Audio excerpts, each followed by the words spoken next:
सियावर रामचंद्र की जय। पवन पुत्र हनुमान की जय। गोस्वामी तुलसीदास जी की जय। सनातन धर्म की जय। धर्म दर्पण के सभी श्रोताओं को मेरा प्रणाम। और हम लोग अयोध्या कांड का मूल पाठ करने जा रहे हैं। तो आप सभी लोगों के लिए इसका मूल पाठ, उनको जो अपना पढ़ने के लिए समय नहीं निकाल पाते हैं, लेकिन आप अपने कार्यों को करते करते इस मूल पाठ को जब सुनते हैं, तो गोस्वामी तुलसीदास जी ने कहा है कि अगर हम इस कलयुग में रामचरितमानस का श्रवण भी कर लेते हैं तो उसका फल पढ़ने के बराबर ही है। इसलिए सभी श्रोताओं को मैं बताना चाहूंगी, मैं धर्म दर्पण चैनल के माध्यम से मूल पाठ लाने का उद्देश्य मेरा यही है कि आप रामचरितमानस का जो मूल पाठ है, जिसमें एक शब्द इधर और उधर से जुड़ा हुआ नहीं है, उसको आप सुन लें। फिर से बोलिए एक बार, सियावर रामचंद्र की जय। बजरंगबली की जय। परिन राजहि नीद निशि हेतु जान जगदीशु। रामु रामु रटि भोरु की कहई न मरमु महीसु। राजा को रात भर नींद नहीं आई, इसका कारण जगदीश्वर ही जाने। इन्होंने राम राम रट कर सवेरा कर दिया, परंतु इसका भेद राजा कुछ भी नहीं बतलाते। आनहु राम बेगी बोलाई, समाचार तब पूछे हूँ आई। चलऊं सुमंत्रु राय रुख जानी, लखी कुचाली की नहीं कछुरानी। तुम जल्दी राम को बुला लाओ, तब आकर समाचार पूछना। राजा का रुख जानकर सुमंत्र जी चले, समझ गए कि रानी ने कुछ कुचाल की है। सोच बिकल मग परई न पाऊं, राम ही बोले कहि काराऊं। उर धरि धीरजु गयऊं दुआरे, पूछई सकल देखे मन मोरे। सुमंत्र सोच से व्याकुल हैं, रास्ते पर पैर नहीं पड़ता, आगे बढ़ा नहीं जाता। सोचते हैं राम जी को बुलाकर राजा क्या कहेंगे। किसी तरह हृदय में धीरज धरकर वे द्वार पर गए। सब लोग उनको मन मारे उदास देखकर पूछने लगे, समाधान करी सो सबहि का, गयऊं जहाँ दिन कर कुलटी का। राम सुमंत्र ही आवत देखा, आदरों के न पिता समलेखा। सब लोगों का समाधान करके किसी तरह समझा बुझा कर सुमंत्र वहां गए, जहाँ सूर्य कुल के तिलक श्री रामचंद्र जी थे। श्री रामचंद्र जी ने सुमंत्र जी को आते देखा तो पिता के समान समझकर उनका आदर किया। निरखी बदनु कहीं भूप रजाई, रघुकुल दीप ही चले लेवाई। राम को भांति सचिव संग जाहि, देखी लोग जहाँ तहाँ बिल खाही। श्री रामचंद्र जी के मुख को देखकर और राजा की आज्ञा सुनकर वे रघुकुल के दीपक श्री रामचंद्र जी को अपने साथ लेवा चले। श्री रामचंद्र जी मंत्री के साथ बुरी तरह से बिना किसी लवाज में के जा रहे हैं, यह देखकर लोग जहां तहां विषाद कर रहे हैं। जाए दिख रघुवंश मने, नरपति निपट कुसाजो। सहमी परे हूँ लखी सिगिन्हि, मनोहु वृद्ध गजराजो। रघुवंश मणि श्री रामचंद्र जी ने जाकर देखा कि राजा अत्यंत ही बुरी हालात में पड़े हैं, मानो सिंहनी को देखकर कोई बूढ़ा गजराज सहम कर गिर पड़ा हो। सो कहीं अधर चरई सब अंगो, मनहु दीन मन हनि भुअंगो। सरुस समीप देखी के कई, मानहु मीचू घरे गनिले। राजा के होंठ सूख रहे हैं और सारा शरीर जल रहा है, मानो मणि के बिना सांप दुखी हो रहा है। पास ही क्रोध से भरी केकई को देखा, मानो साक्षात मृत्यु ही बैठी राजा के जीवन की अंतिम घड़ियां गिन रही हों। करुणामयी मृदु राम सुभाव, प्रथम दिख दुख सुना न काऊ। तदपि धीर धरि समऊ विचारी, पूछी मधुर वचन महतारी। श्री रामचंद्र जी का स्वभाव कोमल और करुणामय है। उन्होंने अपने जीवन में पहली बार यह दुख देखा। इससे पहले कभी उन्होंने दुख सुना भी न था। तो कभी समय का विचार करके हृदय में धीरज धरकर उन्होंने मीठे वचनों से माता कैकेयी से पूछा, मोहि कह मातु तातु दुख कारण, करई जतन जहि होय निवारण। सुनहु राम सब कारण एहु, राजहि तुम पर बहुत स्नेहु।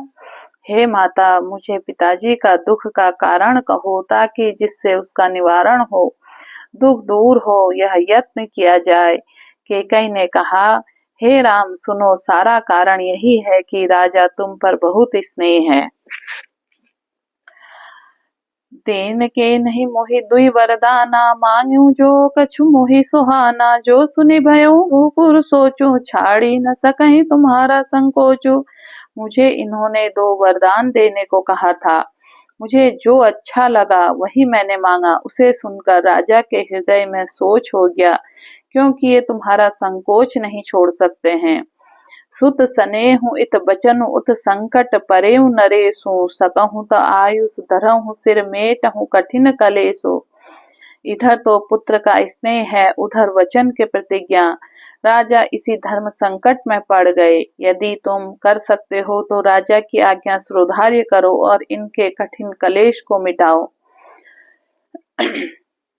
निधरक बैठी कहें कटुबाने, सुनत कठिनता अति अकुलाने। जीव कमान बचन सरनाना, मनहु महीप मृदु लक्ष्य समाना। कैकेयी बेधड़क बैठी ऐसी कड़ी वाणी कह रही है, जिसे सुनकर स्वयं कठोरता भी अत्यंत व्याकुल हो उठी।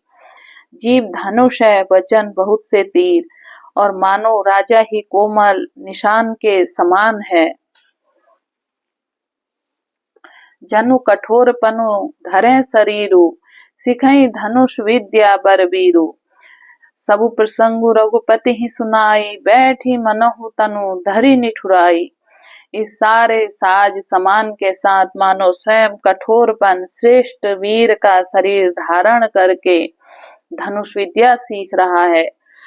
श्री रघुनाथ जी को सब हाल सुनाकर वह ऐसे बैठी है मानो निष्ठुरता ही शरीर धारण किए हुए है। मनु मुस्काई भानुकुल भानु, राम सहज आनंद निधानु। बोले बचन विगत सब दूषण, मृदु मंजुल जनु बागु विभूषण। सूर्य कुल के सूर्य स्वाभाविक ही आनंद निधान श्री रामचंद्र जी मन में मुस्कुरा कर सब दूषणों में रहित ऐसे कोमल और सुंदर वचन बोले, जो मानो वाणी के भूषण ही थे। सुनु जननी सोई सुत बड़ भागी, जो पितु माचु वचन अनुरागी। तनय मातु पितु तोष निहारा, दुर्लभ जननी सकल संसारा। हे माता सुनो, वही पुत्र बड़ भागी हैं, जो पिता माता के वचनों का अनुरागी पालन करने वाले हैं। आज्ञा पालन के द्वारा माता पिता को संतुष्ट करने वाला पुत्र हे जननी सारे संसार में दुर्लभ है। मुनिगण मिलनु विशेषी बन, सब ही भांति हित मोर। तेहि मह पितु आयुष बहुरे समंत जननी तोर। वन में विशेष रूप से मुनियों का मिलाप होगा, जिससे मेरा सभी प्रकार से कल्याण है। उसमें भी मेरे पिताजी की आज्ञा और हे जननी तुम्हारी सहमति है। भरत प्राण प्रिय पावहि राजू, विधि सब विधि मोहि सन्मुख आजू। जो न जाऊं बन ऐसहु काजा, प्रथम गनि मोहि मूढ़ समाजा। और प्राण प्रिय भरत राज्य पावंगे। इन सभी बातों को देखकर यह प्रतीत होता है कि आज विधाता सब प्रकार से मुझे सम्मुख है, मेरे अनुकूल हैं। यदि ऐसे काम के लिए भी मैं वन को न जाऊं तो मूर्खों के समाज में सबसे पहले मेरी गिनती करनी चाहिए। से वहीं अरंडु कल्प तरु त्यागी, परिहरि अमृत लेहूं बिसु मांगी। तेउ न पाई असु समौ चुकाही, देखु बिचारी मातु मन माही। जो कल्प वृक्ष को छोड़कर रेड़ की सेवा करते हैं, अमृत त्याग कर विष मांग लेते हैं, हे माता तुम मन में विचार कर देखो, वे महामूर्ख भी ऐसा मौका पाकर कभी न चूकेंगे। अब एक दुख मुहि विशेषी, निपट बिकल नर नायकु देखी। थोरही बात पितहि दुख भारी, होति प्रतीति न मोहि महतारी। हे माता मुझे एक ही दुख विशेष रूप से हो रहा है। वह महाराज को अत्यंत व्याकुल देखकर इस थोड़ी सी बात के लिए ही पिताजी को इतना भारी दुख हो। हे माता मुझे इस बात पर विश्वास नहीं होता। राउ धीर गुण उदधि अगाधु, भा मोहित कुछ बड़ अपराधु, जाते मोहि न कहत कछु राउ, मोरि सपत तुम्हें कहूँ सति भाव। क्योंकि महाराज तो बड़े ही धीर और गुणों के अथाह समुद्र हैं। अवश्य ही मुझसे कोई बड़ा अपराध हो गया जिसके कारण महाराज मुझसे कुछ नहीं कहते। तुम्हें मेरी सौगंध है माता, तुम सच सच कहो। सहज सरल रघुवर वचन कुमति कुटिल करी जान, चलई चौक जल वक्र गति जदपि सलीलु समान। रघुकुल में श्रेष्ठ श्री रामचंद्र जी के स्वभाव से ही सीधे वचनों की दुर्बुद्धि के कई टेढ़ा करके जान रही है। जैसे यद्यपि जल समान ही होता है परंतु जोंक उसमें टेढ़ी चाल से ही चलते हैं। रहसि रानी राम रुख पाई, बोली कपट स्नेहु जनाई। सपत तुम्हारा भरत के आना, हेतु न दूसर मैं कछु जाना। रानी के कई श्री रामचंद्र जी का रुख पाकर हर्षित हो गई और कपटपूर्ण स्नेह दिखाकर बोली, तुम्हारी शपथ और भरत की सौगंध है, मुझे राजा के दुख का दूसरा कुछ भी कारण विदित नहीं है। तुम्ह अपराध जोगी नहीं ताता, जननी जनक बंधु सुखदाता। राम सत्य सबु जो कछु कहूँ, तुम पितु मातु वचन रत आहूँ। हे तात, तुम अपराध योग्य नहीं हो, तुमसे माता पिता का अपराध बन पड़े यह संभव नहीं। तुम तो माता पिता और भाइयों को सुख देने वाले हो। हे राम, तुम जो कुछ कर रहे हो सब सत्य है। तुम पिता माता के वचनों के पालन में तत्पर हो। पिता ही बुझाई कहूँ बलि सोई, चौथे पन जेहि अजसु न होई। तुम सम सुवन सुकृत जे ही दिन है, उचित न तासु निरादरु कीन है। मैं तुम्हारी बलिहारी जाती हूँ। तुम पिता को समझाकर वही बात कहो जिससे चौथेपन बुढ़ापे में इनका अपयस न हो। जिस पुण्य ने इनको तुम जैसे पुत्र दिए हैं उनका निरादर करना उचित नहीं। लागहि कुमुख वचन शुभ कैसे, मगह गया दिक तीरथ जैसे। राम ही मातु वचन सब भाए, जिमि सुरसरी गत सलिल सुहाए। के कई बुरे मुख से ये शुभ वचन कैसे लगते हैं, जैसे मगध देश में गया आदिक तीर्थ श्री रामचंद्र जी को माता केकई के सब वचन ऐसे अच्छे लगे जैसे गंगा जी में जाकर अच्छे बुरे सभी प्रकार के जल शुभ और सुंदर हो जाते हैं। गई मूर्छा राम ही सुमरी, नृप फिरी करवट लीन्हा। सचिव राम आगमन कहे, विनय समय सब कीन्हा। इतने में राजा की मूर्छा दूर हुई। उन्होंने राम का स्मरण करके राम राम कहकर फिर कर करवट ली। मंत्री ने श्री रामचंद्र जी का आना कहकर समयानुकाल विनती की। अवनिप अकनि राम पगुधारे, धरि धीरजु सब नयन उघारे। सचिव समारे राव बैठारे, चरण परन नृप राम निहारे। जब राजा ने सुना कि श्री रामचंद्र जी पधारे हैं तो उन्होंने धीरज धर के नेत्र खोले। मंत्री ने संभल कर राजा को बिठाया। राजा ने श्री रामचंद्र जी को अपने चरणों में पड़ते प्रणाम करते देखा। ले ही सने बिकल उरलाई, गै मनिक मनहु फनिक फिर पाई। राम ही चितई रहे हुनर नाहू, चला विलोचन बारी प्रभाऊ। स्नेह से विकल राजा ने राम जी को हृदय लगा लिया, मानो सांप ने अपनी खोई हुई मणि फिर पाली हो।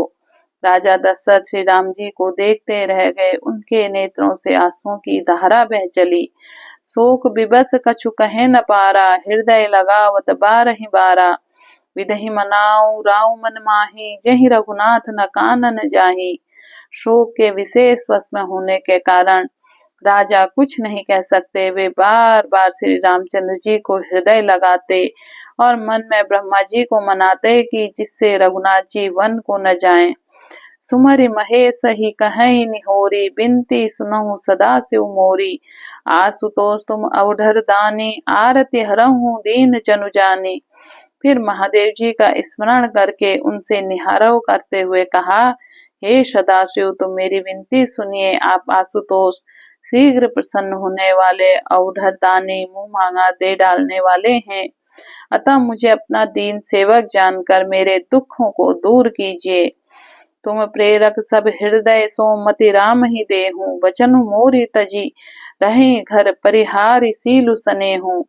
आप प्रेम रूप से सबके हृदय में हैं। आप श्री रामचंद्र जी को ऐसी बुद्धि दीजिए जिससे वे मेरे वचन को त्याग कर शील और स्नेह को छोड़कर घर पे ही रह जाएं। अजसु होऊं जग सुजसु नसाऊं, नरक परो बरु सुरपुर जाऊं। सब दुख दुसोहूं सहावहु मोहि, लोचन ओटु राम जनि मोहि। जगत में चाहे अपयस हो या सुयस नष्ट हो जाए, चाहे नया पाप होने से मैं नरक में गिरूं अथवा स्वर्ग में चला जाऊं, पूर्व पुण्य के फलस्वरूप मिलने वाला स्वर्ग चाहे मुझे न मिले और सब प्रकार के दुस्सह दुख आप मुझसे सहन करा लें, पर श्री रामचंद्र जी मेरी आंखों की ओट से न हो। अस मन गुनई राव नहीं बोला, पीपर पात सरसि मनु डोला। रघुपति पीतहि प्रेम बस जानी, पनि कछु कहाहि मातु अनुमानी। राजा मन ही मन इस प्रकार के विचार करते रहे, बोलते नहीं। उनका मन पीपल के पत्ते की तरह डोल रहा है। श्री रघुनाथ जी पिता को प्रेम के वश में जानकर यह अनुमान करके कि माता फिर कुछ कहेगी तो पिताजी को दुख होगा, देश काल अवसर अनुसारी, बोले वचन विनीत विचारी। तात कहूँ कछु करऊं ढिठाई, अनुचित क्षमो जानी लरिकाई। देश काल और अवसर को अनुकूल विचार कर विनीत वचन कहे, हे तात मैं कुछ कहता हूँ, यह एक ढिठाई करता हूँ। इस अनौचित्य को मेरी बाल्य अवस्था समझकर क्षमा कीजिएगा। अति लघु बात लागी दुख पावा, कहूँ न मोहे कहीं प्रथम जनावा। देखी गोसाई पूछे मातु, सुनी प्रसंग भय शीतल गाता। इस अत्यंत तुच्छ बात के लिए आपने इतना दुख पाया, मुझे किसी ने पहले यह कहकर बात नहीं जनाई। स्वामी आप इस दशा में देखकर मैंने माता से पूछा, उनसे मेरा सारा प्रसंग बता दिया। अब अंग शीतल हो गए, मुझे बड़ी प्रसन्नता हुई। मंगल समय सने सब सोच परिहरिया तात, आयुष दे हरिस हिय कहीं पुल के प्रभुगात। हे पिताजी अब इस मंगल का समय स्नेहवश होकर सोच करना छोड़ दीजिए और हृदय प्रसन्न कीजिए, मुझे आज्ञा दीजिए। यह कहते हुए प्रभु श्री रामचंद्र जी सर्वांग पुलकित हो गए। धन्य जन्मो जग तीतल तासो, पितहि प्रमोदो चरित सनि जासो। चारि पदारथ करतल ताकै, प्रिय पितु मातु प्राण सम जाकै। उन्होंने फिर कहा, इस पृथ्वी तल पर उसका जन्म धन्य है जिसके चरित्र को सुनकर पिता को परम आनंद हो, जिसके पिता प्राणों के समान प्रिय हैं। चारों पदार्थ धर्म अर्थ काम मोक्ष इसके करतलगत मुट्ठी में रहते हैं। आयुष पाली जन्म फलि पाऊं, एहूं बेगहि होई रजाई। बिना मातु सन आवूं मांगे, चलिहूं बनहि बहुरंगी पग लागी। आपकी आज्ञा पालन करके और जन्म का फल पाकर मैं जल्दी ही लौट जाऊंगा, अतः कृपा आज्ञा दीजिए। माता से विदा मांग कर आता हूँ, फिर आपके पैर लगकर प्रणाम वन को चलूंगा। अस कहीं राम गवन तब कीना, भूप शोक बस उतरो न दीना। नगर व्यापी गई बात सुतीछी, छुअत चढ़ी जनु सब तन पीछी। ऐसा कहकर तब श्री रामचंद्र जी वहां से चले गए। राजा ने शोकवश कोई उत्तर नहीं दिया। वह बहुत ही तीखी अप्रिय बात नगर में इतनी जल्दी फैल गई, मानो डंक मारते ही बिच्छू का विष सारे शरीर में चढ़ गया हो। सुनी भय बिकल सकल नर नारी, बेली बिटप जिमि देखी द्वारी। जोता सुनई धनुई सिर सोई, बड़ विषादु एहि धीरज होई। इस बात को नगर में सब स्त्री पुरुष ऐसे व्याकुल हो गए जैसे दावानल वन में आग लगी देखकर बेल और वृक्ष मुरझा जाते हैं। जो जहाँ सुनता वो वहीं सिर धुनने पीटने लगता। बड़ा विषाद, किसी को धीरज नहीं बधता। मुख सुका वही लोचन, स्न वही शोक न हृदय समाई। मनहु करुण रस कट कटई, उतरी अवध बजाई। सबके मुख सूख जाते हैं, आंखों से आंसू बहते हैं। शोक हृदय नहीं समाता, मानो करुणा सर की सेना अवध पर डंका बजाकर उतर आई हो। मिले ही माज विधि बात बेगारी, जहाँ तहाँ देहि के कहीं गारी। यही पाप निहि बुझी का परेऊ, छाई भवन पर पावक धरेऊ। सब मेल मिल गए थे, सब संयोग ठीक हो गए थे। इतने में विधाता ने बात बिगाड़ दी। जहाँ तहाँ लोग केकई को गाली दे रहे थे। इस पापिन को क्या सूझ पड़ा जो इसने छाए घर पर आग रख दी। निज कर नयन काढ़ी चह दिखा, डारी सुधा बिसु चाहत चिखा। कुटिल कठोर कुबुद्धि अबागी, भई रघुवंश बेनु बन आगे। यह अपने हाथ से अपनी आंखों को निकाल कर आंखों के बिना देखना चाहती है और अमृत फेंक कर विष चखना चाहती है। यह कुटिल कठोर दुर्बुद्धि और अभागिनी केकई रघुवंश रूपी बांस के वन के लिए अग्नि हो गई है।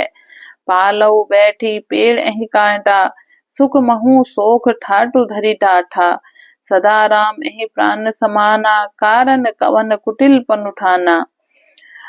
पत्ते भर पर बैठकर इसने पेड़ को काट डाला। सूख में शोक का ठाट डटकर रख दिया। श्री रामचंद्र जी से सदा प्राणों के समान प्रिय थे, फिर भी न जाने किस कारण इसने यह कुटिलता ठानी। सत्य कहें कभी नारी सुभाव, सब विधि अकहूँ अगाध दुराऊ। निज प्रतिबिंब बरूकु कही जाई, जानी न जाई नारी गति भाई। कवि सत्य ही कहते हैं कि स्त्री का स्वभाव सब प्रकार से पकड़ में न आने योग्य अथाह और भेद भरा होता है। अपनी परछाई भले ही पकड़ जाए पर स्त्रियों की गति चाल नहीं जानी जाती है। काह न पावकु जारि सक का, न समुद्र समाई। का न करें अबला प्रबल के ही जग को, कालू न खाई। आग क्या जान नहीं जला सकती, समुद्र क्या नहीं समा सकता। अबला कहने वाली प्रबल स्त्री जाति क्या नहीं कर सकती, और जगत में काल में किसको क्या नहीं दिखता। का सुनाई विधि का सुनावा, का दिखाई चह कहाँ दिखावा। एक एक ही भल भूप न कीन्हा, बारु विचारी नहीं कुमति ही दीना। विधाता ने यह क्या सुनकर क्या सुना दिया, क्या दिखाकर क्या दिखाना चाहता है। एक कहते कहते कि राजा अच्छा नहीं किया, दुर्बुद्धि के कई ने विचार कर घर नहीं दिया, ये वर नहीं दिया। जो हटि भयहु सकल दुख भाजनु, अबला विबस ज्ञानु गुण गाजनु। एक धर्म परिमिति पहचाने, निर्भहि दोषो नहीं देहि सयाने। जो हट करके केकई बात को पूरा करने में अड़े रहकर स्वयं सब दुखों के पात्र हो गए।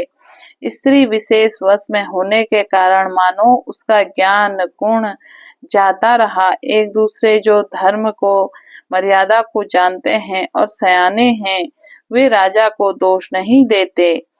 सिबि दधीचि हरि चंद कहानी, एक एक सन कहीं बखानी। एक एक भरत कर समंत कहेहि, एक उदासु भाई सुनी रहेहि। सिबि दधीचि और हरिश्चंद्र की कथा एक दूसरे को बखान कर कहते हैं कि कोई एक इसमें भरत जी की